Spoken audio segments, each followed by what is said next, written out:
Welcome to the Halliwell Manor. I'm Max. And I'm Tina. And we are here to discuss Season 7, Episode 14 of Charmed. Carpe Demon. So... Seize that demon! Yeah, suck it, Cole. We got a new best love interest for Phoebe on this show. I mean, it's weird because he is dating Phoebe, but I feel like that's none of the appeal of Drake. Like, I would be just as happy, probably maybe even happier, if he was dating Paige. Yeah, like, his romance with Phoebe is theoretically the reason he's in this episode, or it's the reason he has this little arc. Spoiler alert, it turns out he was sent by Cole so that Phoebe would remember to not give up on love. But, like, they could have just had him as an ex-demon who wants to teach at magic school, and he would have been just as fun to watch. Also, he's played by a high-level guest star, which we'll talk about in Premonition. Mm-hmm. So he has a ticking clock that he will be out of this show very soon. So he could have been romancing anyone. He could have been romancing Piper. Yeah, yes.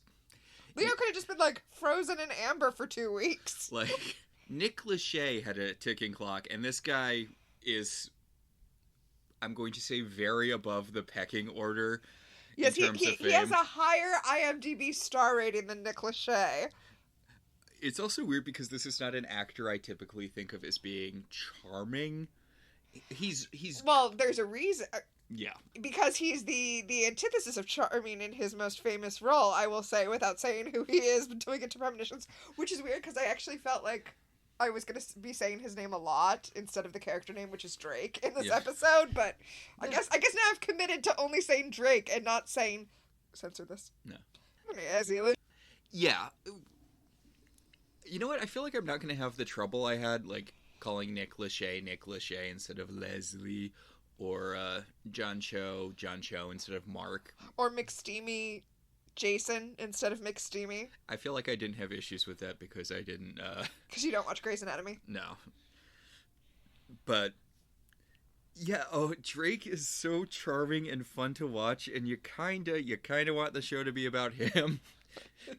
Like, you kinda want it to be about an ex-demon who gets a job at magic school.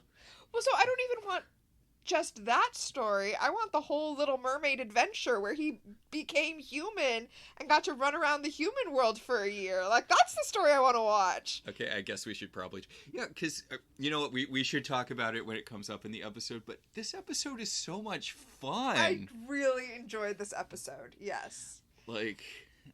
And not just because it would make a good companion piece to one of my favorite Star Trek episodes, when we were talking about stupid Star Trek, which is Cupid, where they all become Robin Hood in there. Yeah. Oh, everyone becomes Robin Hood in this episode. Oh yeah, this is also a Robin Hood episode because everyone felt like they needed to do a Robin Hood episode for some reason. It's in the public domain, you don't have to pay anyone. Yeah, I mean, you gotta do a Robin Hood episode! I like that there hasn't been a Robin Hood movie that's made money in, like, 50 years.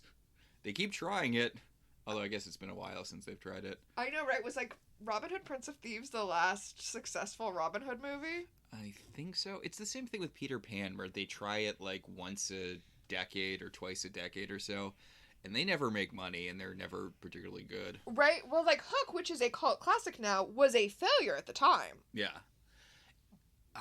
Nostalgic cult classic, nostalgic favorite, whatever. You know what I mean. Yeah. I'm stuck because I really, really like to play the Starcatcher. Oh, yeah, Peter and the Starcatcher. Peter and the Starcatcher. And I'm like, you could probably do a good movie based on that, but just given the whole Peter Pan curse thing, like, I'm like, it's probably not. Okay, so I have read... It's a really good play. I have read a number of novels because it's a area people like to tread, covering what happens to Wendy after the events of Peter Pan.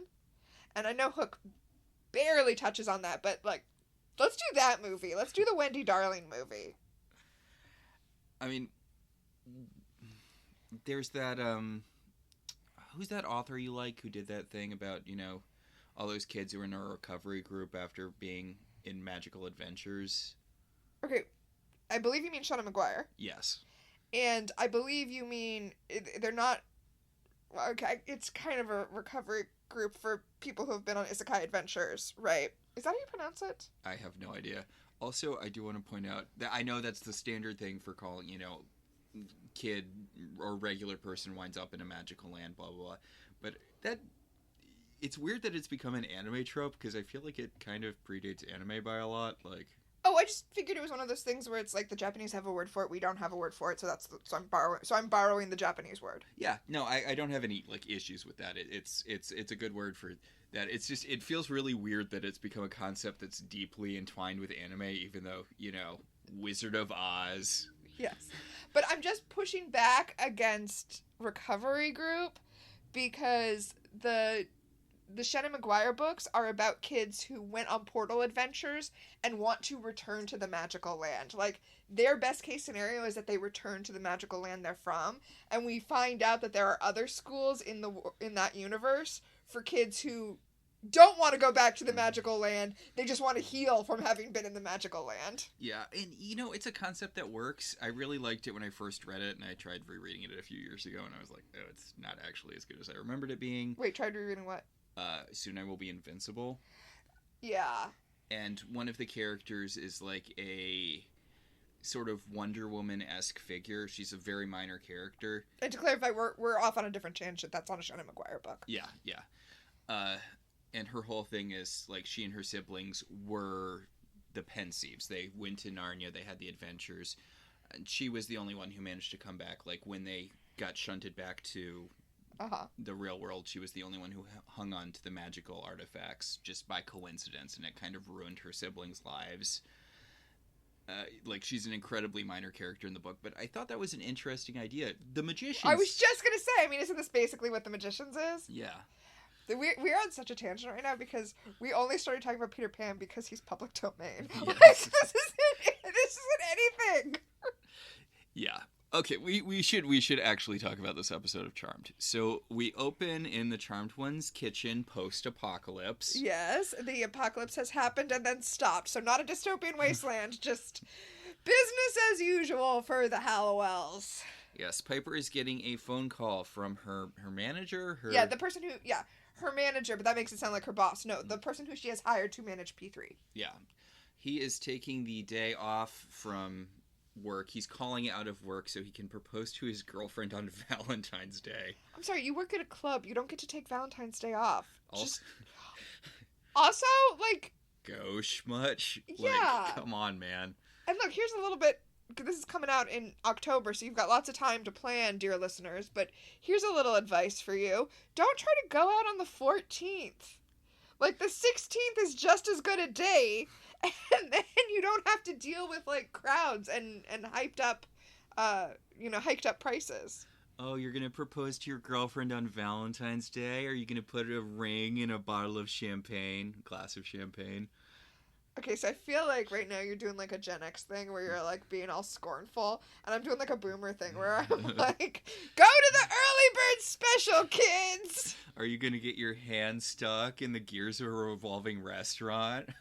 Like on that one episode of 911? Yeah. Which apparently is, I don't know how true this is, but according to Ryan Murphy, every weird one-off thing that happens in the TV show 911 is based on a real 911 call. So I guess also in real life, apparently. I mean, the kayaker getting swallowed by a whale thing actually happened. I mean, he more got bumped by a whale's mouth.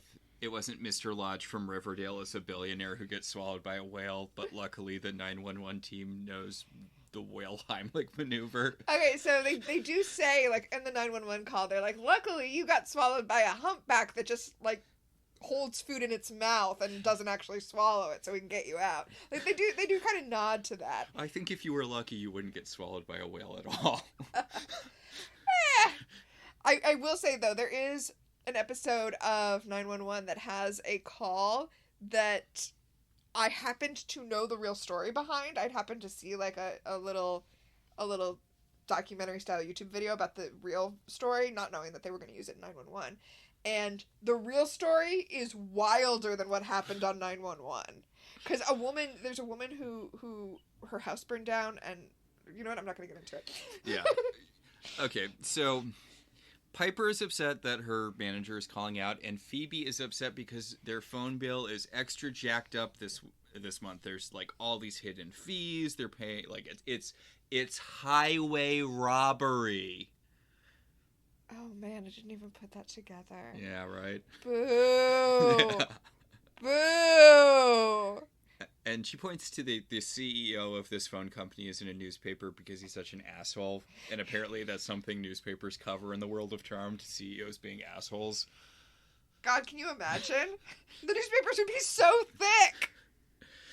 And she's like, doesn't it make you angry that this guy is charging us all this extra money? And Piper's like, not really. Like, my husband's going to get blown up by a committee of angels, so like yeah, I've got slightly bigger worries, Phoebe. Yeah. Speaking of, I'm gonna need you to watch my children while I deal with that whole situation. And Phoebe's like, oh, thank God, because it wasn't about me for 3 seconds, so I can say, okay, it's not like I have a boyfriend. Oh. And then she even says to Piper, she's like, at least you have Leo, and I'm like, is that and at least Leo's fine when he's, you know what? Better to have loved and lost Cole than be married to Leo at all. Wow, harsh opinions on Leo 2025. Just saying. But speaking of dead boyfriends, Piper brings up, look, Paige has a dead boyfriend and she's not being a huge whiner baby about being single on Valentine's Day. Yeah, she's instead thrown herself into magic school where she is tirelessly working on replacing the literature professor that died like so many episodes ago in the Charmed Noir episode. Yeah, like it's been like half a year, right? Guess they've just been having subs for a while. I guess that makes sense. But they bring up the fact that Agent Brody is a white lighter, so theoretically Paige could still be dating him, but the elders are keeping him busy, so they can't. Why did they bring him back as a white lighter? It doesn't make any sense. Well, I mean, Piper's theory is that they brought him back as a white lighter specifically to fuck with Paige. To be like, look, here he is, but you can't date him. You know what? Fair. That's... You mean you fair as in you agree with Piper, not fair. Yeah, fair as in that seems...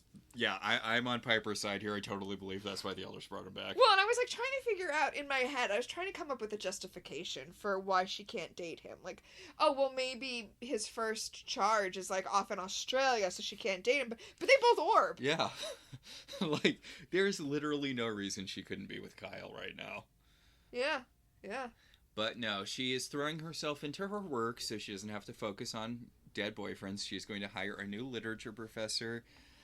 The librarian really wants to be the new literature professor, which feels like a downgrade from being a librarian. No, they talk about it like it would be promotion for her. She's like, I've been being a librarian forever. I want to be promoted to teacher. And it's like, I feel like I have a lot of librarian friends who would be very angry at this. Yeah, like especially you're a librarian at a magic school. You are basically the second in charge. Like, there's a reason you're helping Paige out here. You want a demotion right now.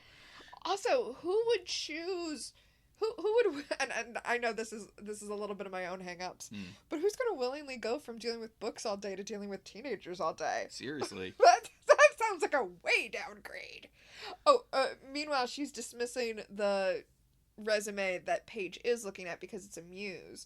And she's like, oh, she'll just inspire the kids to write instead of read. And I'm like, you're a librarian. I feel like you should understand the, like, deep connection between studying literature deeply to read it and studying literature deeply to write it. Like, oh, but, you know, she's just trash-talking the muse because she wants the job. Yeah. She's like, I had a great rapport with the last literature professor, and Paige is like, you hated him. You were the prime suspect in his murder. And she's like, we had a special relationship. I do like to believe they were hate fucking. But also, Paige says, you know, you were yelling at him seconds before his death. And it's like, well, that's not her fault. She didn't know he was about to die. She points out, she's like, I've got tricks you'd never guess. And she reveals that during this whole conversation, she's been astral projecting and she's actually crouched behind a table in the corner of the room. I do like that they use the same effect for Prue's astral projection, the kind of red light thing. Uh-huh. We are in a weird thing here. This actually comes up in the season episode/series finale because they didn't know they were going to get another season, but this does seem to imply that you can just learn other people's active powers, because she mentions that a different teacher had taught her it before she left, so I guess you can just learn other people's active powers? I guess so? Is this like that thing where Sylar in Heroes liked to cut people's brains open and eat them, but then it turned out he could just get their powers by looking at them really hard? The brains? I don't think so. And they make such a big deal about how warlocks and demons steal witches' powers, so... And it turns out you could just learn how to use them. But whatever. No, not whatever. This is very relevant for this episode. Where we have a demon who decided not to be a demon because he read books and learned empathy. Yes. Not Phoebe's empathy power, but like the... Yeah. Speaking of... Yes. A motorcycle man bursts into the room, motorcycles into the library, takes off his helmet, and he's like, hey, I'm here to be the new literature professor. He does this sexy, like, takes off his helmet hair toss thing. I'm like, okay, I'm on board. Hire him. Yeah, like Lucy Liu in the Charlie's Angels movie style. Yes! And obviously the librarian is not a huge fan of this. And Paige points out, she's like, you know, you need to apply with, like, a resume and stuff. And he blurps his resume into his hand and hands it to her. Librarians tend to not like it when you drive motorcycles to their libraries. Fair. I feel like this is a lot of Prue references this episode, because she's using Prue's astral projection. He's doing the thing that Prue did to ruin Piper's wedding. Yes. Oh, and then she's like, are you qualified to be a literature professor? And then he starts quoting Shakespeare. And then the librarian, like, takes the quote from him and starts doing it, and they're going back and forth. She's gonna hate fuck this guy, too. I mean, good for her. Yeah! Paige is looking at the resume, and she's like, okay, so you went to Juilliard, You've been on Broadway, okay, this is really cute. You're writing a memoir, and he says, yes, I am. I plan to finish it on my deathbed. And the librarian says, I look forward to reading it. It's great. She is gonna hate fuck. I mean, she's not, because he's here for Phoebe, but... This lends credence to something I think we've been saying since the first season, which is this show really benefits from having a supporting cast. Right? Oh. Like, having this woman, this librarian here to play off of Drake, like, it works. It works really well. And, you know, then you don't have to rely on the sisters being everything to everyone or radically changing their personalities to fit, you know. Yeah, no, I mean, I love this episode, and I think having strong side characters, like, injects life into a show that can sometimes feel like a slog. Yeah. Oh, God. And then, okay, she wants to know why all of his credits are less than a year old, and he says, well, I hate too much exposition, but... And I love him. He's so charming. Yeah, he's really upfront. He's like, so, I used to be a demon, but I made a deal with the sorcerer to become human in exchange for my voice. I mean, If I got to keep my powers, I became human but kept my powers, with the, you know... Caveat. The caveat being, if I used my powers for evil, he would get them. And then he would go to... And then Drake would go to hell. Yeah. Which, I like that. Yeah. And... By the way, he made this deal 50 weeks ago! Yeah, he gets a year of being... human. Well, that's going to be the twist that we learn at the end of the episode. Yeah, he made this... Yes. So, it is kind of an asshole move for him to be applying for this job when he's only going to be able to do it for 2 weeks. I know! You'll, like, barely be settled. But, he's like, come on, I'm super charming. And the librarian stalks out of the room because she's like, oh, damn it. A man's applying for this job, so I'm not going to get it. Which feels like kind of a jump, but also, I feel like you might be in a position where it would be harder to replace a librarian of a magical library than a literature professor. Yeah, well, she's also upset because he is an ex-demon, so she's off to prove that he's evil. Yeah, and he's like, look, she's gonna feel really stupid when it turns out I'm not actually dangerous. Just putting this out there, nobody can die at magic school. So, like, there is sort of kind of a... There's sort of a limit to how much damage this man can do. I would also throw out there that, I mean, we talked to death the last few episodes about what good and evil mean in this show. But I would argue that giving up your demonhood and working to be human makes you better than people who are born human. Like, not just not a demon, but better than most humans. Yeah, like, if you're raised in a society that literally venerates evil and you choose to turn your back on that says something about who you are as a person. But this show doesn't really understand what good and evil are, so whatever. Yeah. Also, the fact that we've seen, at this point, multiple demons who are choosing to become human this season, I feel like kind of asks a question Charm doesn't particularly want to answer, but...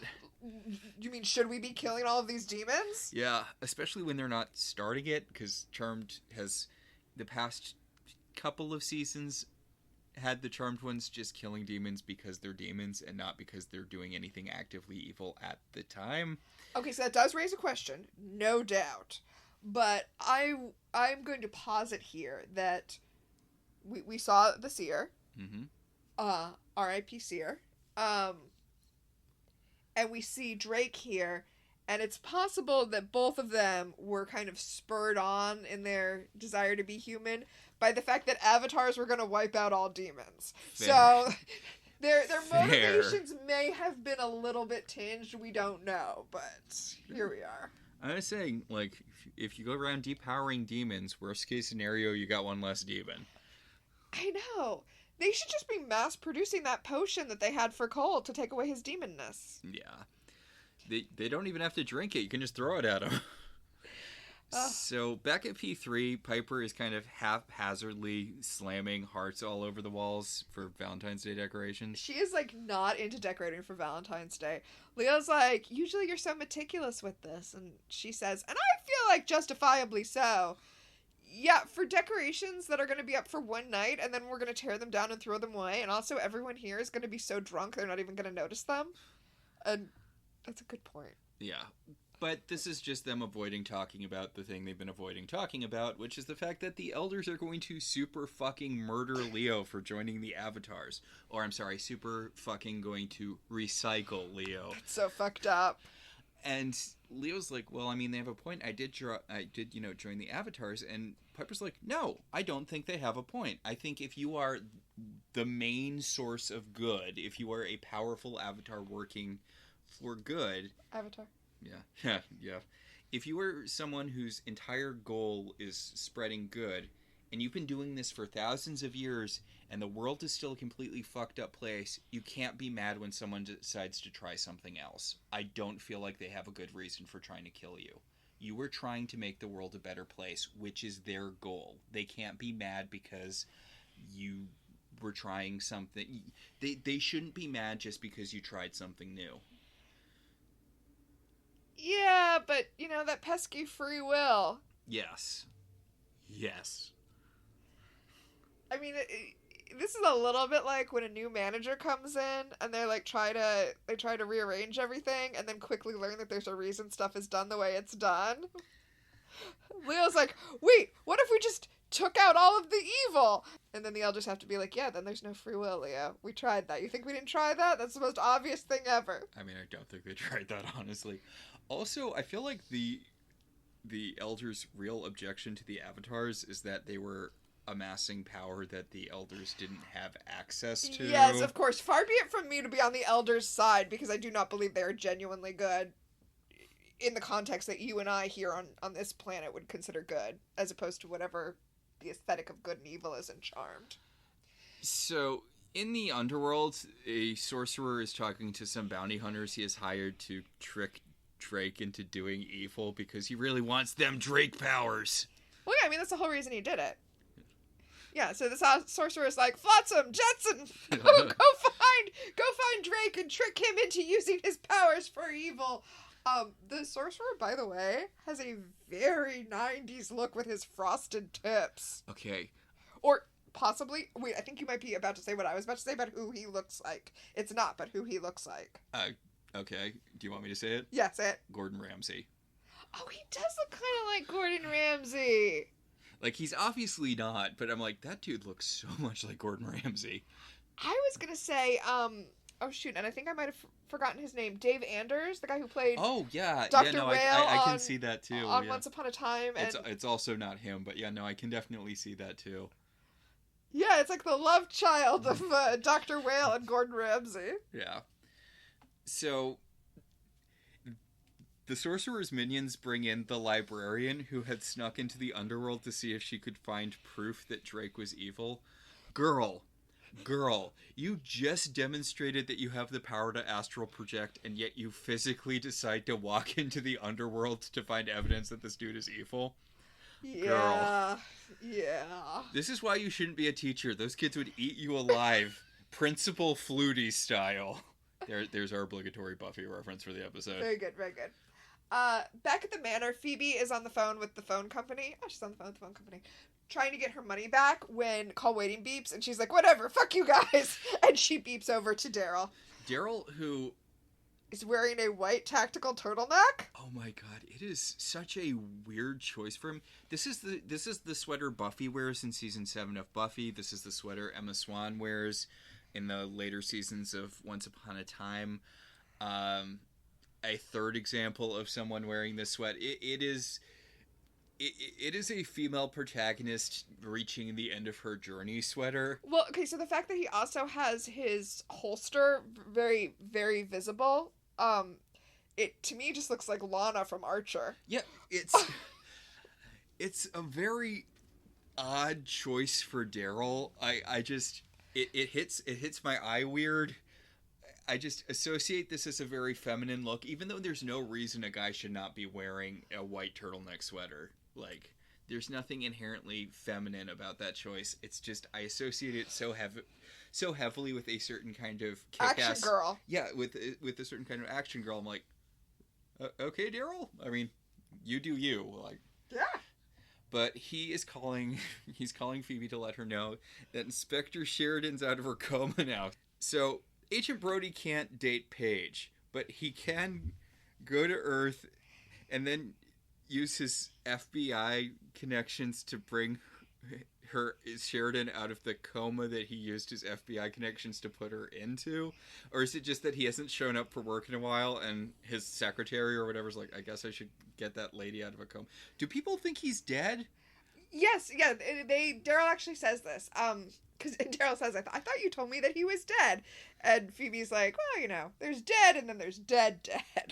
No, I assumed he used his white lighter powers to bring her out of the coma, because that is a seriously evil thing he did as a human, and he probably had to undo it before he could actually go on to be a white lighter.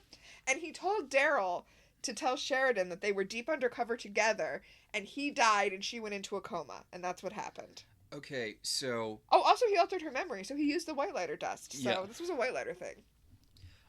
Okay, so... Did the FBI not know that he put this woman in a coma? I assume this was something he did through FBI connections. Is there not I was always assuming he went rogue on that. Okay, so did he pay for, like, that hospital to keep her in that back room out of his own pocket or something? I assumed this was, like, an FBI black site thing, but maybe he just has discretion to do that in his personal life. I guess we don't know, because we both assumed opposite things. Yeah, but you're right. He did use his white lighter memory dust on her. So, like, clearly this was a white lighter thing. So I guess this was all incredibly off the books. Yeah, that's what I was always thinking, yeah. Oh, Phoebe tells Daryl to be careful because if Sheridan comes near them, it could jog her memory. And that means that you can have your memory erased via white lighter dust, and then your memory can be jogged back into place. That doesn't seem... sustainable. Right? But, yeah. Daryl's like, how am I supposed to do that? And Phoebe's like, I don't know, you gotta maintain the masquerade. Now you're in the same boat as the rest of us, Daryl. Just deal with it! And I appreciate that. And Sheridan remembers that she was investigating the sisters, so this... She does not. She does not. But she's starting to remember, because she's like, Phoebe... Do I know Phoebe? Okay, how much of her memory did Inspector... how much of her memory did... I'm sorry, I keep thinking Andy. Oh, wow. No, how much of her memory did... Brody take, because she was she was like investigating them for like a year before he came on the scene. Well, I think he was able to pull out the stuff. Yeah, what does she think she was doing? No, you're right. Her memory's got to be like all Swiss cheese now. Also, I feel like if you come out of a coma, you should still be on medical leave for a while. Like, I know she got magically brought out of the coma, but... It's true. She got magically brought out of a coma, has massive memory loss, and is like, well, back to work. Because I was just in a coma for a long time, so I need that health insurance. Oof. Right? So, Paige has brought Drake to the Halliwell Manor, and she's flipping through the Book of Shadows to try to find him, and I love this bit so much. Oh god, me too. I think we're talking about the same bit. Yeah. She's like, oh my gosh, you touched the Book of Shadows. And he starts like comically groping the Book of Shadows. He's like, I guess I'm not evil. And she's like, people have tricked the book before. And he's like, come on, I'm so charming. The whole running thing with Paige this episode is that after all the stuff with the Avatar, she feels like she can't trust her instincts anymore. But your instincts were right. Right? If anyone, Paige should be the one who's still, yeah. But she says, you know, like, we've been fooled before. The book's been fooled before. I don't feel safe trusting you. And then Phoebe comes up, speaking of what our themes are this week. Phoebe, who should definitely have problems trusting demons, is immediately all aboard the Drake train. Although, when she does find out he's a demon, she's like, oh, demons suck. He's like, weren't you married to a demon? And she's like, and I got divorced. But first she wants to know, how did you know that? It's like, you were the queen of hell briefly, Phoebe. Yeah. I'm pretty sure all the demons know that. He bamps himself into a Shakespeare outfit, and he starts like... He's Cyrano. He turned himself into Cyrano. Yeah, he's got the nose and everything. And Phoebe is immediately completely taken by him, which fair. And Phoebe's like, come on, you can trust him, look how hot he is. And Paige is like, yeah, he's hot until he starts laying eggs in your chest. And Phoebe's like, I'll let him lay eggs. Ooh, speaking of eggs, okay. I did want to bring this up. Yeah. Because what she actually says is he's hot until you see how many people he's killed. And he's like, check the book. I've never killed a human. I killed demons, but no humans. I am a gold star demon since the day I was hatched. Mm. So demons come from eggs, like dwarves from Once Upon a Time. Awesome. But yeah, I guess it makes sense that there would be demons who, I mean... If you're born in the underworld, like, there's probably demons who've never seen humans before, right? Right? Yeah, exactly. Oh, and I do love this because he says that he started reading as soon as he was hatched, and in reading he developed empathy, and so he was not going to kill. And I'm such a fan of the idea that connecting to literature can make you connect to other people and make you kind of see experiences beyond your own. Hey, I mean... Not to talk about Buffy again, but when they were dealing with the judge, whose whole thing was that he could burn the humanity out of people, and one of the things, like, he identified as a weakness in the vampire who helped them revive him was a love of books. He's like, your connection to books, you know, is...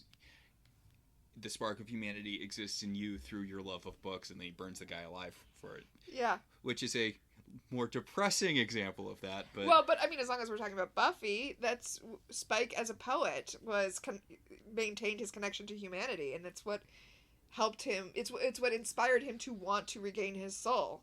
Yeah. A god-awful poet, but a poet nonetheless.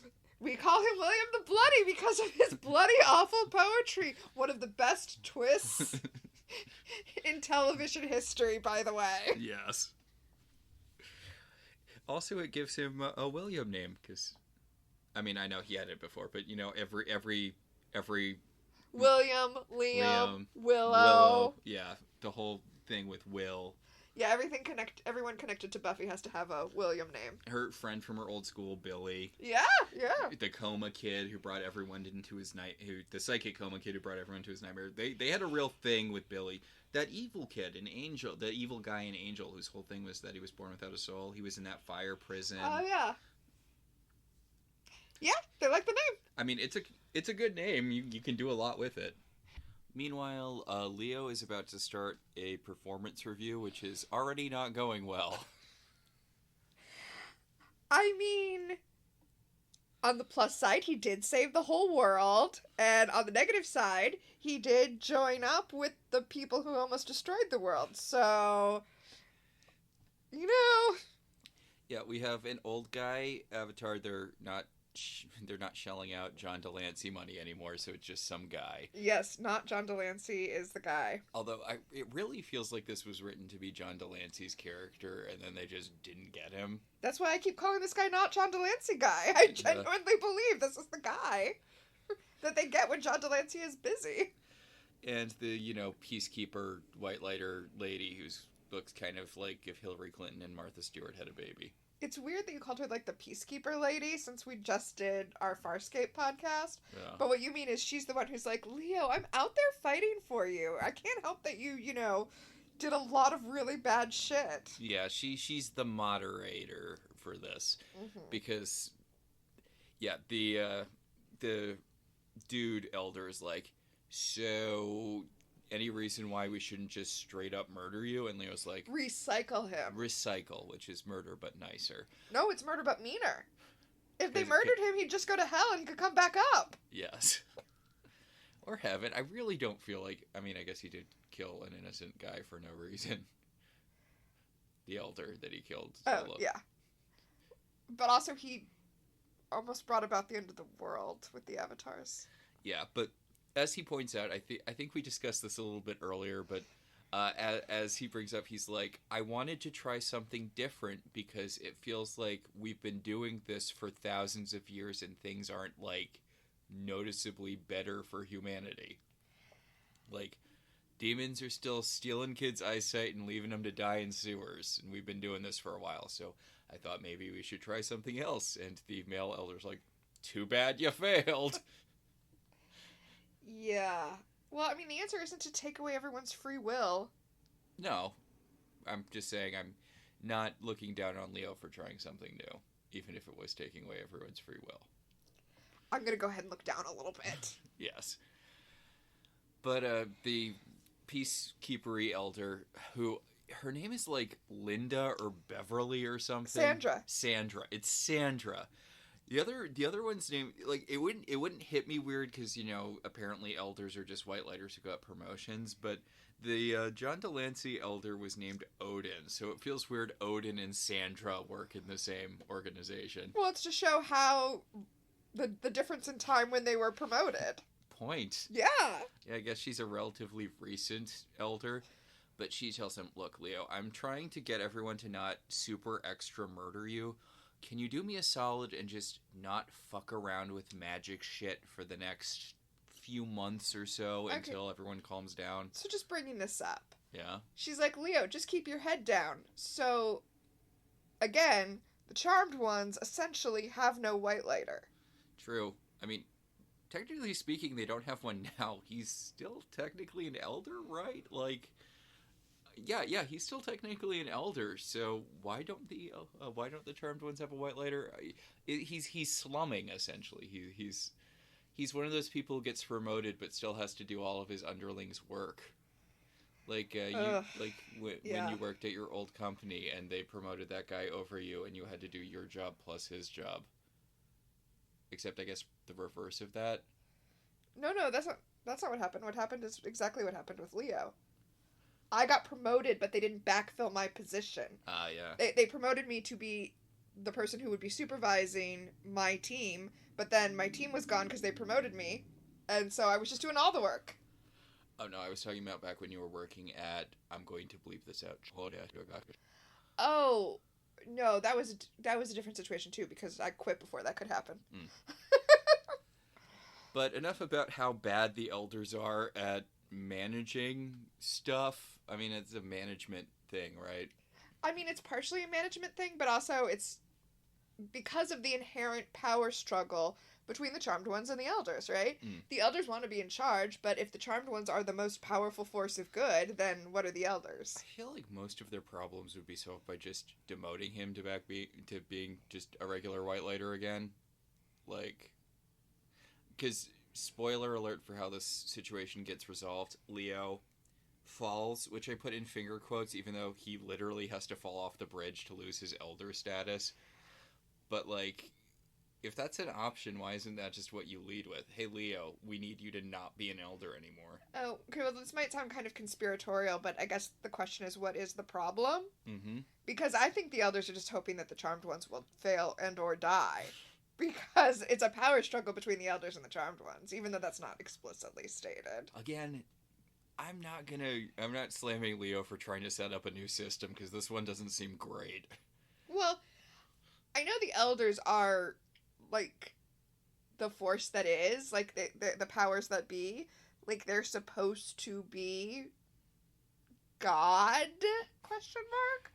But really, it's the same thing as the power struggle between the Watchers and the Slayer in Buffy. So, basically, Sandra tells Leo, look, straighten up and fly right. Except don't fly at all, because if you use magic, we'll kill you. We go back to the manor where Drake continues to be the most charming motherfucker on Earth. I know. He's like, hey, Phoebe, I'm here to woo you by giving you a fancy twirly dress and dancing you around the living room. Yeah, he's doing a lot of old school musical style body movement, and Phoebe's like, oh, I didn't realize that you were a musical theater guy, but not in a way that means that you're gay. And he's like, yeah, no, I'm definitely not gay. And also, apparently, Broadway was one of the things I did when I was having my year of humanity. I went to Juilliard. I did a little Broadway. I feel like a lot of this stuff would take more than a year to get started going, but... Well, I mean, he's a demon, so I think that makes him better at learning things. You know who didn't go to Juilliard and get any lessons in dancing? Cole. Oh. Phoebe! Yeah. Yeah, they have a very cute little dance scene. She's so stiff, though. She's so stiff. Yeah, they have a cute little dance scene where Drake demonstrates that he is a much, much, much better dancer than Phoebe. Like, isn't there... I feel like there's a thing... I think it's the tango, but I might be wrong. There's a certain style of dance where the man is the bass and the woman has to do all the work. Yeah, I believe that's the tango. And this is kind of the inverse of this, where Drake is dancing so hard to try to make it look like Phoebe knows how to dance. But, I mean, it does look like fun. Oh, yeah, yeah. And again, that's the thing that really makes Drake pop as a character, is that he feels like he's genuinely having a good time, which is something you don't see a lot on Charmed these days. So, here to ruin the good time is Piper and Paige. And when they show up, there is a cartoonish record scratch on the music that he and Phoebe were dancing to. It is so cartoonish. Like, I know we get a lot of stock sound effects in Charmed, but I assumed this was meant to be diegetic, that he had used his magic to make there be music playing, and then he did that record scratch thing. Okay, also he starts putting on a mid-Atlantic accent in this scene for some reason. Yeah, well, because... Is it to contrast with his Robin Hood voice he's about to get into? It's very weird. This season has had a lot of people randomly doing accents for part of a scene for some reason. Well, I think that this is the part where Cole requested that he go down to Earth and just read the Charmed Ones for Phil. And he decided that had to be done in a mid-Atlantic accent. Yeah, he tells Phoebe, you need to remember that love is good or whatever. And Paige, you've lost faith in yourself and faith in the fight. And Piper, you're just a bitch. He says, you're just plain mean. Which makes her laugh, which makes me appreciate Piper more. Yeah. Piper says to Phoebe, how many times do I have to tell you not to play dress up with the demons? It's great. Yeah, Phoebe has no sense of fear here. She's like, you know what? Fuck it. I'll get into a thing with a demon again. I don't care. Well, and Drake, having heard this, is like, dress up with the demons. That's the way to Phoebe's heart. And he puts them all in Robin Hood costumes. He dresses himself as Robin Hood. He dresses Phoebe up as Maid Marian. And he puts Paige and Piper in merry men outfits. And Piper, of course, says, sir, I must protest. I am not a merry man. That was the Worf from the Star Trek episode Cupid. Well, Piper is neither merry nor man, so... Yes.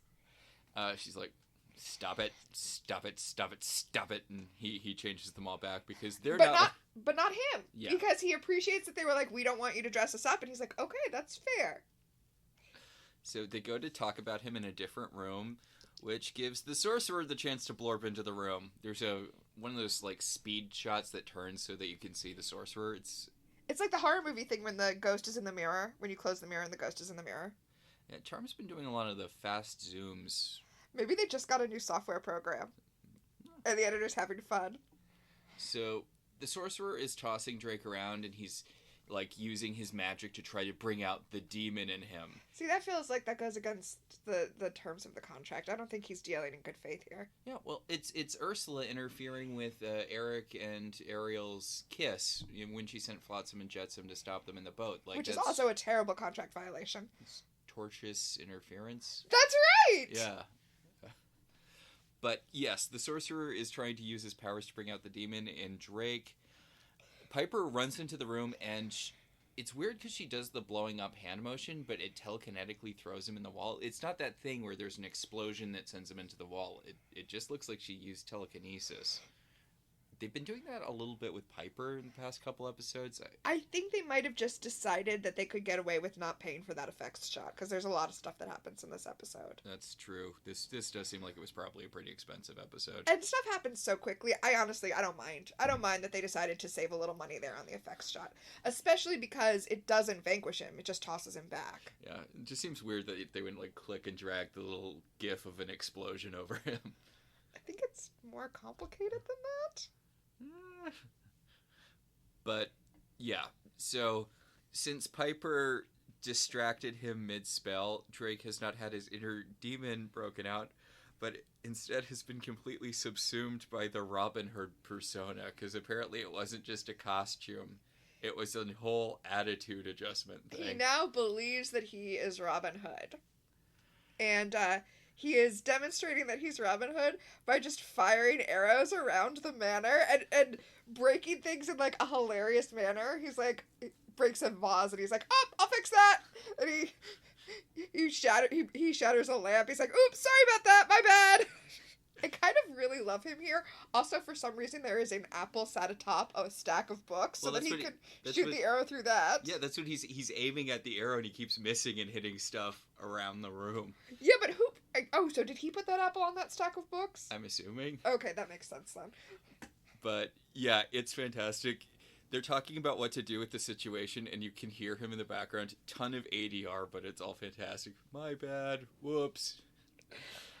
Meanwhile, Paige in this episode doesn't believe in herself, so she's like, oh, guess we fucked up again. Now we accidentally turned a demon into Robin Hood. That's no good. And Phoebe points out, look, this is a simple solution. We vanquish the sorcerer and Drake gets undone because that's typically how this sort of thing works. I mean, sometimes you have to have like a personal revelation or whatever, but yeah, no. Kill the sorcerer and the spell. Seems pretty straightforward. Yep, so Paige is going to go to magic school and see what Mrs. Donovan can tell her because she has lost faith in herself. The whole thing's weird. She's like, I was wrong about the avatars, therefore I can't be trusted to make decisions. Even though she was absolutely right about the avatars. Yeah, you were the one person who doubted the avatars. Although, you know what? I am going to defend it, though. Mm-hmm. Everything got put back the way it was, except for her boyfriend being dead. I can see how you'd be like, man, I must have really fucked up because even Leo got to come back. It's not logical for her to be blaming herself, but I can see how it could happen. Oh no, I just meant I need to let it go because I don't know if they wanted to, like, have an out later if they wanted to use Brody again, but it feels weird that they made him a white lighter, because she's still acting like he's dead, and I know technically he's dead, but he's also a white lighter. There's no reason you can't be together. But, like, I feel like it would have been stronger if they had just had him be dead. That's how they're treating it anyway. Why bother doing the white lighter thing? Yeah. And if you wanted him to come back, you could just say later, oh yeah, they made me a white lighter. Like, it robs what happened of a lot of its weight. Okay, so I don't think this show really likes to punish good people. And good is in the biggest of scare quotes right now. But Brody was right, and I think this show wants to pretend that good people get rewards and bad people get punished, right? So he must be rewarded for having been right. And again, that has to be contributing to Paige's self-doubt. If good people get rewarded, if there are no consequences as long as you're pure of heart, then why did she lose Brody? I feel like they just wanted to keep the window open on that character, but whatever. Since Drake is now Robin Hood, he wants to find and take care of Prince John, and Piper's like, well, you're in luck because he's been dead for centuries. He sees Phoebe's phone bill, and he's like, these taxes are outrageous, and decides that he has to take down the corrupt guy who's in charge of the phone company. Which, you know what, not a bad instinct. But, they're not really taxes. They're right? They're surcharges. They're fees. They're, how Ticketmaster charges you like $5,000 for using their website. You know what? Huge missed opportunity on Phoebe's behalf to not just point him in the direction of all of these people. Yeah, I mean, honestly, it's really, I know corruption runs deep in the United States, blah, blah, blah, but it feels like it should be illegal for convenience fees to be a thing. Why are you paying extra money to pay online? That doesn't make any sense. Well, yeah, especially for things like utilities that you have to pay. But Drake's like, I'm going to go take down this corrupt Prince John, because luckily this guy's name is also John, the evil CEO. He summons his steed. He blorps the motorcycle back, and he's like, I need a helmet because safety first. And he poofs a knight's helmet on his head. I was actually going to point that out when Piper is like, helmets, and he bloops the knight's helmet onto his head, and Phoebe magics, or I guess it's Drake who did it, magicked a helmet and glasses onto her. A non-knight's helmet for her. Right. Makes sense. It's a fine moment. Like you said, the knight's helmet thing is funny, but my brain couldn't stop working and was like, did they do that so they could have stunt riders? Oh, God, yeah. To make it easier for the stunt riders. I love how she jumps on the back of the motorcycle and they ride it out of the house, and she just grabs her coat while they're driving past. It is such a cute shot. That was definitely a stunt rider who did that. Yeah. They did not have Alyssa Milano. I do not believe they would have had Alyssa Milano do that. Yeah, and it's adorable because it's on the foyer table. Yeah, it's one smooth motion, like the way the president in West Wing takes off his jacket or puts his jacket on. Mm. You know that weird move he does? I don't actually. It's been, I'm gonna say 2 decades since I've seen it. More than 2 decades since I've seen an episode of West Wing. Okay, when we're done recording, I'm gonna find you a cutscene on YouTube of President Bartlett putting on a jacket, and it's gonna blow your mind. Is it like Riker sitting on chairs? It's like Riker sitting on chairs in that it's so distinctive and weird, but he does not throwing his leg over the jacket. You know what they say: tall man, long legs. Okay, can we talk about the phone company? Because I don't know what's happening here. Well, they're a phone company, so obviously they have an armored car full of money, which will come into play later. It really, really feels like they needed it to be a bank, and they needed this to be a banker who was charging outrageous bank fees, which is definitely an issue, and I don't even want to get into that because we don't have time, but it seems like they wanted that to be the issue. The place that they go into is clearly a bank branch, even though the dialogue makes it, no, this is a branch of the phone company, and this huge line of people are all here to complain about the phone company, and then there's an armored truck outside, as you said, full of money.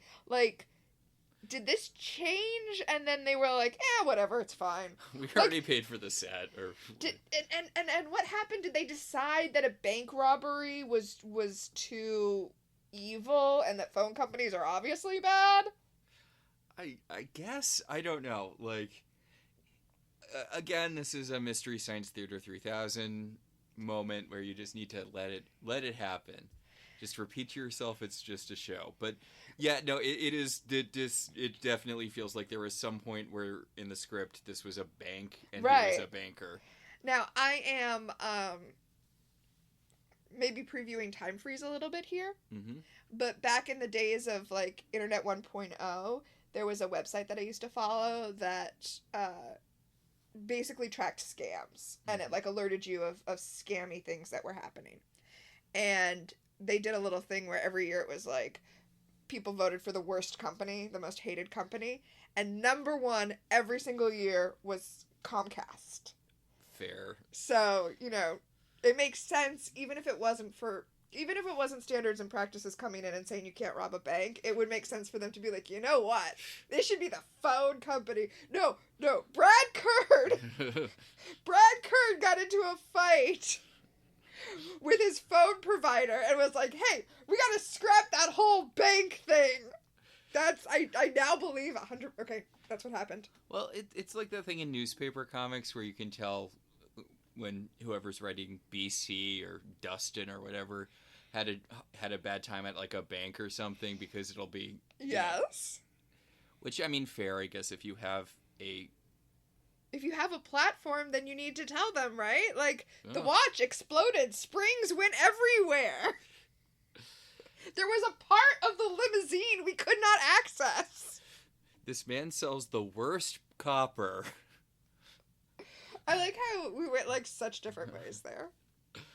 So, Drake and Phoebe pull up to the...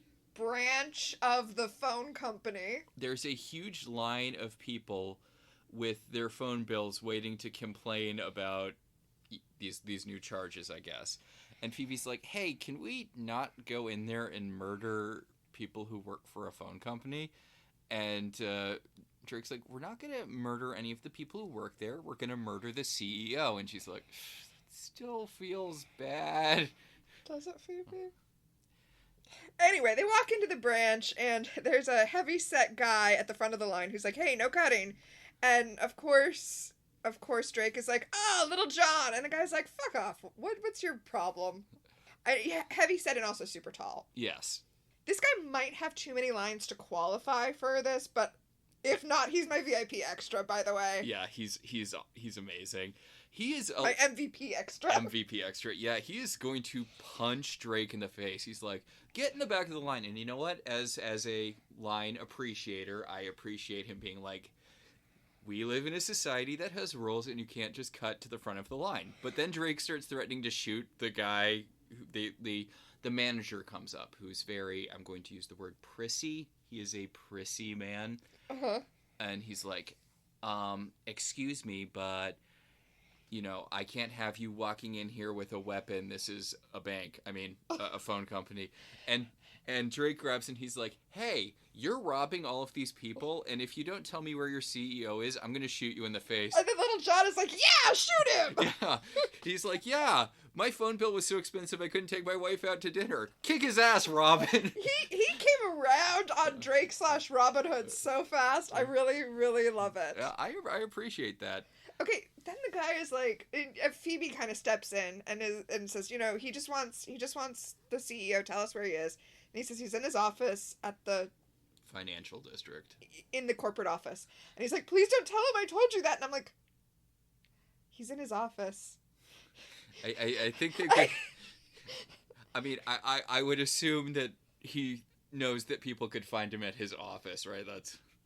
So Drake is leaving the bank building.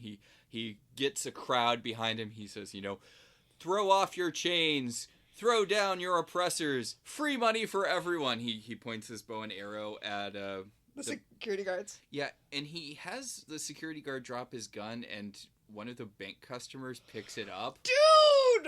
Like, everyone else might be okay, but you are in so much trouble now! Yeah, like, everyone else is grabbing, like, Drake's having the, like, armored car people throw the money, and everyone else is grabbing it, but guy holding the gun, you are going to get in trouble for this. Yeah.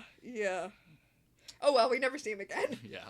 So we go back to the underworld, where the librarian is trying to use her astral self to break herself out of the chains that she's been chained to the wall, and she's projected herself next to herself so she can try to break. Because remember, in Charmed, your astral form has physical. Yeah.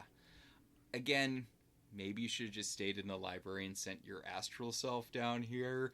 Not to beat a dead horse. I know I mentioned that earlier, but it still feels like that would have been the move. I mean, she does say that. She does say, I should have stayed in the library, which the sorcerer is like, oh, librarians. Far from being somewhere below middle school teachers on the hierarchy, librarians are in fact super important and powerful, and I am going to use your knowledge. So, yeah. Back at the manor, Piper is making a vanquishing potion for the sorcerer. She's on the phone with Phoebe, and she's like, Phoebe, you can't let him shoot the CEO. And Phoebe's like, I probably won't. Probably. And Leo comes in the room, and he's like, hey, buddy, how you doing? She's like, I'd be doing better if you helped me. He has been AWOL from them this whole day, and shit has been going down. He points out, he's like, I would like to help you, but the elders made it pretty clear if I did any magic stuff, they would kill me, and I'm assuming you don't want that to happen. And Piper's like, no, we're actually in a pretty good place relationship-wise right now. But Piper is extra irritated because she's like, we were so close to not having to deal with demons again. It's like, well, yeah, Piper, but remember, it came at a great cost. Also, you were still dealing with demons. Yeah. So, Paige comes into the room and turns on the TV at luckily just the right moment because they are doing a news story about Robin Hood robbing a phone company and throwing money to the masses, and everyone loves him. And Piper's like, oh no, exposure, which I have no idea how you would get from guy dressed like Robin Hood robs a phone company to witches are real, but okay. I have to put a pin in this. In fact, I literally have to put a pin in this because I just realized that I want to do an art project of what I'm about to say. Are you going to do a collage of all of the newspaper articles about Phoebe Halliwell in this universe? Because I want to make a string board, like some conspiracy person who doesn't know about witches string board, about all of the things that happen with this random advice columnist. Yeah, she's done kind of a lot. There's been a lot of stuff with her. She just rode naked through the town and nobody said anything about it. That had to be on the news, right? But that's what I mean, right? Yeah. So, Piper asked Leo to call Daryl and warn him about the whole Robin Hood thing, and Leo's like, but the elders? And Piper's like, the elders can't be mad at you for making a phone call, which seems like a huge assumption on her part, but, Yeah. Paige has found the spell to summon the sorcerer so that they can use the vanquishing potion on him, and Piper's like, so Miss Donovan did it for you because you can't do anything by yourself? And she's like, no, I did it by myself. Miss Donovan has mysteriously gone missing, which, let's not worry about that. I'm sure it's fine. Well, she only realizes it when Piper teases her about it. It's like, you really should have realized that Miss Donovan was gone, but I guess she's an adult. I guess school's not in session. So, Leo calls Daryl to warn him about the whole demon thing, and Daryl's like, okay, but I'm working with Sheridan, and if demon shit happens, then it might trigger her memory. And Leo's like, so white lighter memory dust is useless. Well, Leo's like, wait, it might trigger her memory? And Daryl's like, you're a white lighter. Why do you not know that? How do I know more about white lighter dust than you? But, like, how useless is it if the next time you see something magical, it stops working? I guess theoretically most people don't see more than one magical thing in their lifetime, in theory. I guess. If you live in somewhere that's not San Francisco because it's on a bunch of ley lines or whatever. So, Phoebe's trying to get Drake to not shoot the CEO, and Drake's like, why don't you Not just not shoot the CEO, but not, like, take all of his money and redistribute it back to the people he stole it from. Yeah, and he's like, why don't you care about people anymore? Like, wasn't your whole thing caring about people? Why is this not important to you anymore? Why are you so in love with a corrupt system, Phoebe? Luckily, this is interrupted by Inspector Sheridan, who does what she does all the time, which is immediately draw her gun and escalate a situation. She runs onto the scene with her gun pointed at... I mean, yes, but in this one particular instance, especially given that Drake shoots her with an arrow at that point. It only grazes her shoulder, but yeah, he shoots her with an arrow. Also, how bad is she at guns? Because she has her gun pointed at Drake and he, like, just draws his bow and shoots her. Yeah. Well, and then Phoebe runs towards them, and thank goodness she doesn't shoot Phoebe, but she does arrest her. Yeah, she's like, an arrow means nothing to me. Inspector Sheridan, some blonde lady. I'm arresting you for the crime of being next to a guy. Well, I mean, obviously she's his accomplice, yeah. but I love this bit so much. It's so fantastic. Because Drake... Okay. While they're arresting Phoebe, Drake takes the opportunity to slip into the building. Okay, I have two different things to say about this. So you say the thing first that was one of the things. Okay, so Drake bursts into the CEO's office, he kicks open the door, and the door immediately swings back and closes in his face again, and then he just opens it regularly and walks in. It genuinely feels like a mistake that they kept in because it was so perfect and funny. And when he kicks open the door jam breaks in a weird way that does not feel intentional. So yeah, I definitely feel like this was a mistake, and they were like, this is gold, we're keeping it in. Which is also, I know from listening to the Office Ladies podcast, the same thing in the episode in the cold open where Jim punctures Dwight's yoga ball. Yeah. Like, in all of the rehearsals, it just slowly deflated, but then in one shot when they were doing it, he hit, like, a seam in just the perfect way, and it exploded, and that's the one they kept in. Yeah, it's a great bit. I just love when a dramatic entrance is slightly ruined. Yes. My other thing is that this does not look like the office of a CEO who has stolen billions of dollars from people, and it just makes me think of this sequence in the HBO sketch show Mr. Show with Bob and David.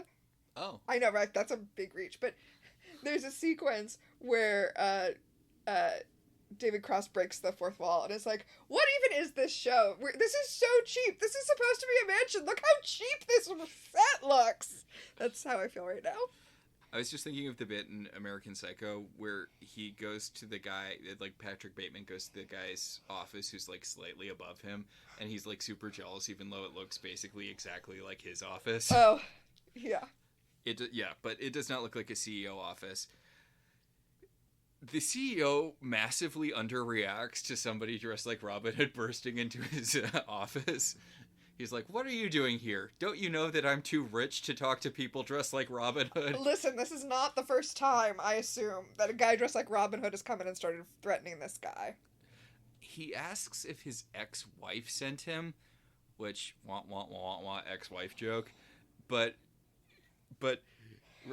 Drake's like, no, I want the money you stole. And the guy's like, okay, fine, I'll write you a check, which does lend credence to your whole this is not the first time this has happened. Yeah. And he's like, no, I don't just want some money. I want you to return all the money. And he's like, but then I won't be a billionaire. I can't do that. And Drake fires an arrow, and next time I'll aim at the mannequin and hit you. Even though clearly it was intended as a warning shot. But we already know he's terrible at it. We saw him being terrible at it. Yeah. So back outside, Daryl's like, Sheridan, I really think you should go to the hospital. And she's like, no, I missed enough while I was in my coma. And it's like, well, you're going to miss a lot more if that gets infected, and yet they have to cut your arm off. It's just a graze. It's fine. 'Tis but a flesh wound. So Phoebe has told them that she was kidnapped and that she escaped and ran to them, and Sheridan's like, a likely story. Sheridan's like, let me get this straight. So, a man kidnapped you, and then you were rescued by the police? Yeah, right. It does sound outlandish when you say it like that. Yeah. I mean, you're making the situation sound way more straightforward and like, yeah, okay, that's the police are supposed to rescue kidnapped women from men wielding bows and arrows. I was going to say whether they're dressed like Robin Hood or not, but just because there's one ridiculous element to a crime doesn't make it less of a crime. But Phoebe argues that she knows this guy, he's just having a break with reality, and she needs to go up and talk to him. She'll make sure everything is safe. And Daryl's like, okay, and Sheridan's like, fucking this again. She's like, this seems oddly familiar, and Daryl's like, what happened in the past that reminded... I mean, I guess we were fighting magic pirates when you went into your coma, and Robin Hood is kind of like a pirate. You know what? Never mind. I guess I see why these two things these situations reminded you of each other. Back in the manor, the spell to summon the sorcerer is not working because he has a protection around his lair that prevents magic from summoning him or locating him. No, clearly, as Paige points out, clearly it's her fault for being too stupid to be a good witch. I mean, look, love Paige. You know that. I'm Team Paige. But maybe you are not good at being a witch if it has never occurred to you to put such a spell around the manor? Yeah. But Piper's like, look, it's not your first day as a witch, and it's not my first day either. I think we need to address the fact that we might need to vanquish Drake to make this problem go away, because clearly if the sorcerer gets his powers, he'll be too big of a threat. So that is such bullshit, okay? Because Drake, the moment he chose to give up his demonhood and become human, became a human. He is now an innocent that must be protected. Speaking of innocence, the librarian blurbs him, and she's like, hey, so I'm captured in the underworld by the sorcerer. Turns out I was wrong about Drake, so... Also, he's warded himself against being summoned, so if you could resolve this somehow, I would really appreciate that. And she blurps back into her own body, and the sorcerer's like, excellent, you did exactly what I wanted you to do, which... He wanted to lure them down there into a trap.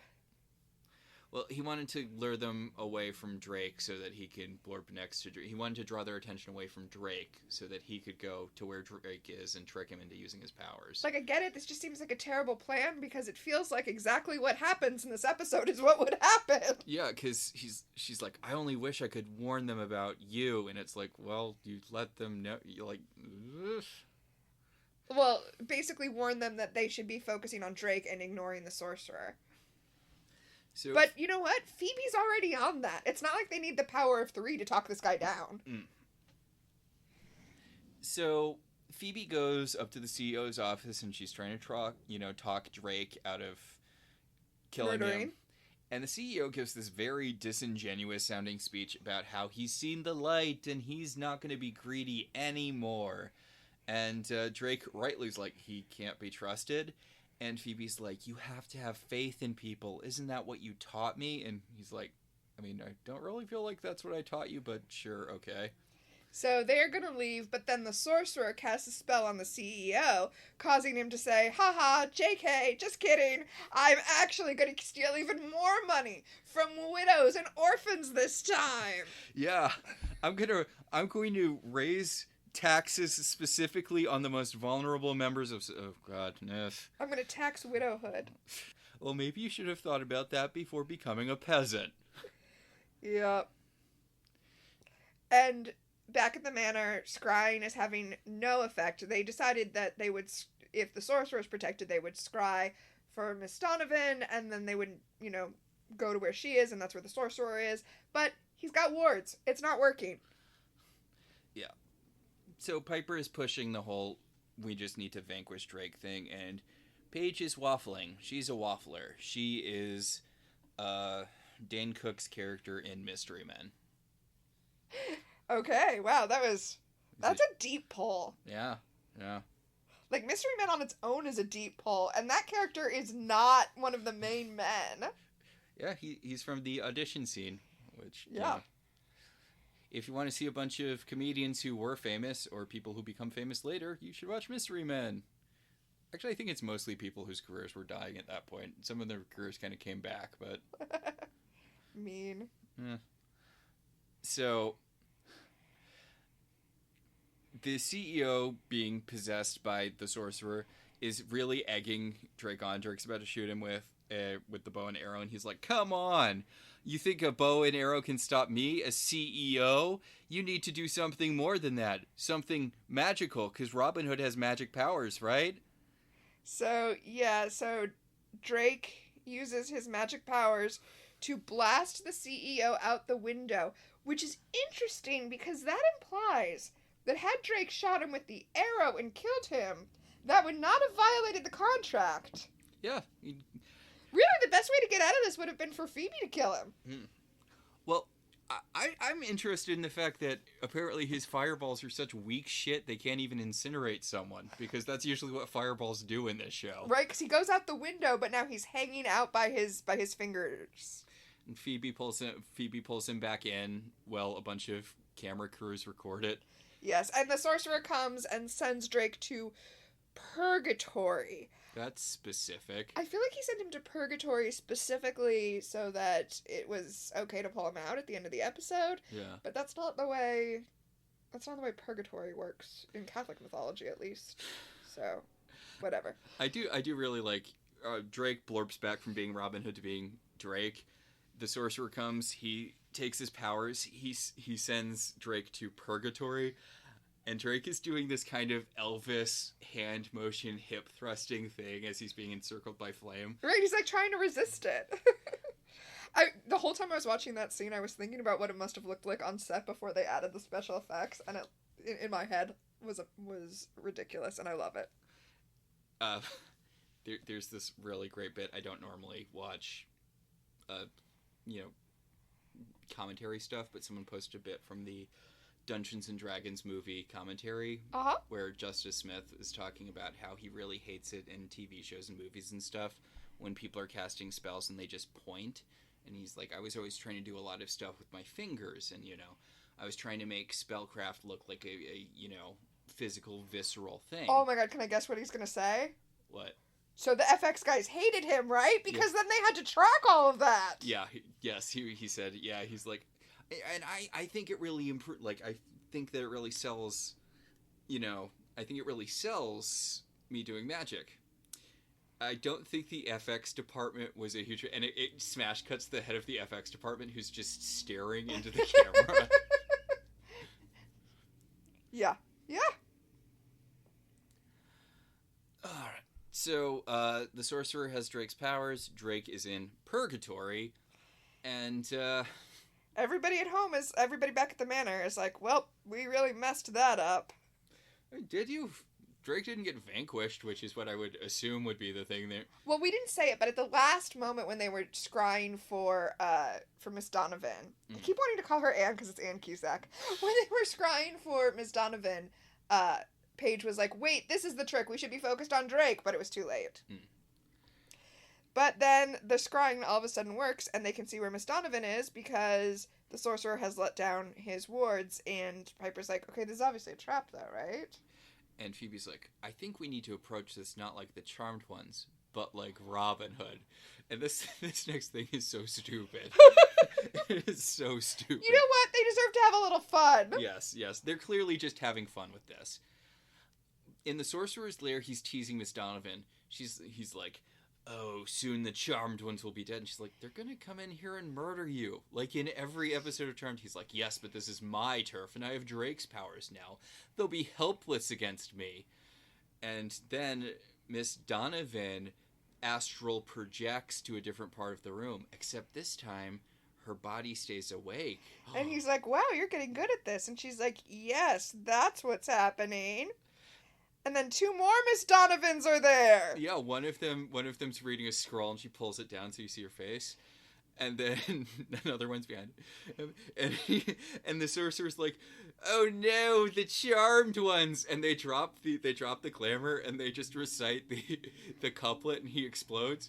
You didn't need to be like Miss Donovan. You could have just teleported in there and said the couplet. It didn't stop him from fireballing you already. It didn't buy you time or anything. I mean, I guess the idea is that they had the element of surprise, but that's also what happens when you teleport in somewhere. Yeah. So Drake comes back from purgatory, everything is good. Paige runs over and tries to undo Miss Donovan's chains, and then Drake just offhandedly snaps his fingers and they fall away. It's such a cute, background moment. And Miss Donovan's like, oh, I'm so sorry. I made so much trouble. And Drake's like, no, it's good because, conflict makes stories interesting, especially love stories. You can't have a love story without conflict. And then he gives fuck me eyes to Phoebe. Yup. We cut to what I assume is the next day when we see, even though everyone's still wearing the same clothes. Yeah. Does the Daily Mirror do an evening edition? Apparently, yeah. There's a big story in the Daily Mirror about, in the Bay Mirror. The Bay Mirror, right? The Bay Mirror about Phoebe Halliwell. It's advice columnist hero for saving CEO. Advice columnist saves billionaire. Which, I mean, this is the newspaper she works for, so that feels kind of... Yeah. But whatever. Daryl's talking to Inspector Sheridan, who's having a remembrance face, and he's like, hey, why don't you just, like, take a little vacation because you were recently in a coma, and it feels like you should still be... You were recently in a coma, and then you got shot with an arrow. You should definitely be in recovery right now. And she's like, no, I have some brunette women I want to nail to the wall. Back at Magic School, Drake has officially been hired, and he looks very sexy in a suit. Yes. I mean, this whole episode is... It's weird because he's a famous actor, but I don't typically think of him as being a very, very sexy man, but Drake is a very, very sexy man. Yeah. So, Paige found her courage, and, Phoebe found her heart, and Piper found her not being a massive asshole. Paige says that she's going to go babysit for the boys so that, Piper and Leo can go to Bone Town. Yes. For Valentine's Day. And Phoebe comes in so that Drake can romance her a little more.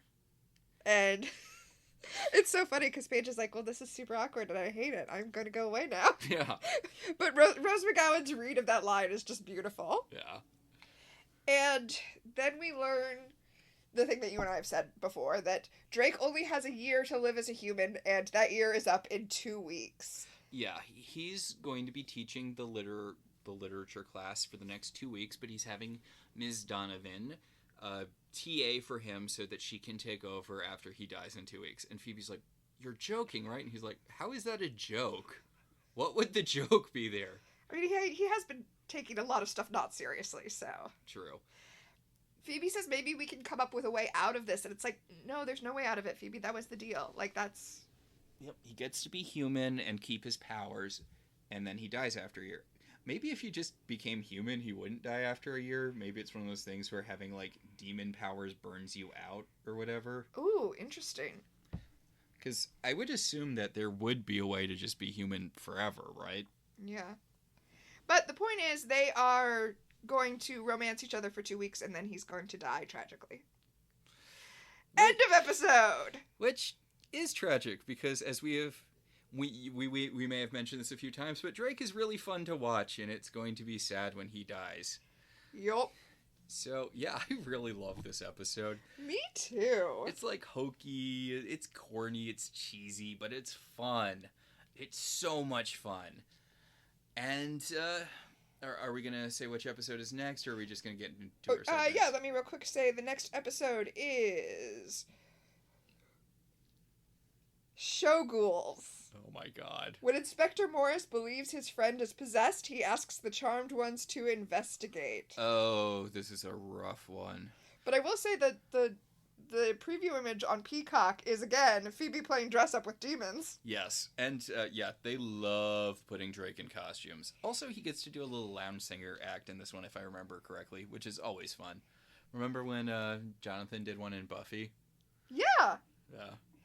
Alright, and now on to our segments. Yes, much like the Charmed Ones, we have our own power of 3. The first power in our pack is Premonition, who in this episode is, was, or will become famous. Okay, I think we should get the obvious one out of the way first. One of the... Kurt Fuller? Oh, is Kurt Fuller the CEO? Because the CEO, Yes. He's played the slimy guy in so much stuff. Yes, that's exactly who he is. He's a character actor who plays the slimy guy all the time. See, I was doing the same joke, but in a different direction. One of the mercenary demons we see at the beginning of the episode, who don't really come back for some reason, is played by Kevin Daniels, who you probably know as being Longinus in Modern Family. Ah, yes. One of Mitch and Cam's gay friends. I personally know him from being Hank St. Clair in the short-lived USA series Sirens. Ah. He has been the gay guy in a lot of stuff. He wasn't in this, but it's fun to see an actor who you know from stuff later in a nothing role on Charmed. Yes. Well, and I just recently started rewatching Grey's Anatomy, so I got to the one Grey's Anatomy episode with Kurt Fuller being the slimy dick. Yeah. Okay, but no, seriously, all joking aside, obviously our premonition this week is Drake, who is played by Billy Zane. Yes. Billy Zane, who is not someone I typically think of as a charming actor, but he's so charming here. Also, can we say how weird it is that I feel like Billy Zane's level of fame is way beyond the amount of big movies he's headlined? Yeah. Which is one? Yeah. He was the bad guy who wasn't an iceberg in Titanic. He's the non-iceberg bad guy in Titanic. And he was in that adaptation of The Phantom that no one saw or liked. And that's the one I'm using as the one big movie that he headlined, because he didn't headline Titanic. Yeah. And yet he's famous enough that that one of the things I think about most is him being himself in Zoolander. Yeah. And he has like 164 credits on IMDb. He's in a lot of stuff, but I feel like his level of fame is beyond the work he actually does. Yeah. And you know what? Good for him. Good for him. Yeah, man works consistently. He's very famous. He honestly feels a little too famous for Charmed, even though, you know, he's not, clearly. We can only name 2-3 big movies he's in, and only one of them he was a main guy in, so... Yeah, is he just like a guy who puts in the work? Like, is that what Billy Zane is? But, yeah, no, I really like him here. Yeah, me too. I'm glad he's getting this little arc. The second power in our pack is Time Freeze. What specifically dated this episode? Okay, this is going to sound weird. This is going to sound like a weird one. But going to a physical location to complain about a phone bill. Yes. Well, and mine is that the whole plot being around a phone bill. Like I said, I was kind of previewing it before, that phone companies being this great evil, which, of course... that didn't stop. What stopped is they don't have a monopoly anymore because nobody uses landlines anymore. Yeah, like they have to throw in cable stuff to get you to even have a landline. Who has landlines? The third power in our pack is telekinesis. What, if anything, genuinely moved you? Okay, I feel like this is going to combine with levitation, which is what was a fuck yeah moment from the episode. Uh-huh. Our least used power because it often gets subsumed by telekinesis, which makes sense because levitation and telekinesis are so related to the degree that it's weird Prue didn't have that as her secondary power. Not speaking of astral projection. But I feel like everything with Billy Zane... Well, your point about us not using levitation because of telekinesis is well stated, because what I was going to say is being charmed the same as being moved? Because if so, it's Billy Zane. Yeah. I'm going to specifically give it to his little speech about the sister's character motivation or lack thereof. You know, you've lost your heart, you've lost your faith, you're just mean. Yep. All right, so I guess that'll about do it for this week. I guess that'll do it. Our show is partially listener-supported. If you want to be one of our supporters, you should head over to our website, www.welcometotelevision.net, and click on our Patreon link. We'd like to thank our current $5 and above patrons: Beryl, Patricia, Rosa, Alex, Becca, Carolyn, Cassidy, Daniel, Alicia Hoops, Jen, Javier, Maricruz, and Randall. Also, if you follow us on Patreon, we put all these shows up there for free if that's your preferred method of listening to them. If you'd like to support the show in other ways, you can always rate and review us on Apple Podcasts. It helps other people find the show. If you want to talk about this episode or any episode of any television show, you can email us at ilovetelevisionzines@gmail.com, or you can find us on Blue Sky at Welcome to TV. So until next time, I'm Max. And I'm Tina. And this has been Welcome to Halliwell Manor.